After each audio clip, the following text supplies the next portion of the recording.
In this segment of the e-learning tutorial, we are going to learn how to add the course description and an image to the card for the course that will display in the dashboard. So we go here to the course settings, you scroll down.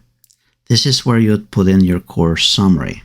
Then under course image, click here on the add icon, click on choose file, and then find the image that we want to utilize, and then click on upload this file. Then scroll down and press save and display. Currently, it seems like nothing new happened. However, if we go back here to the dashboard, the change that we just made is this one, and it displays the image that we added.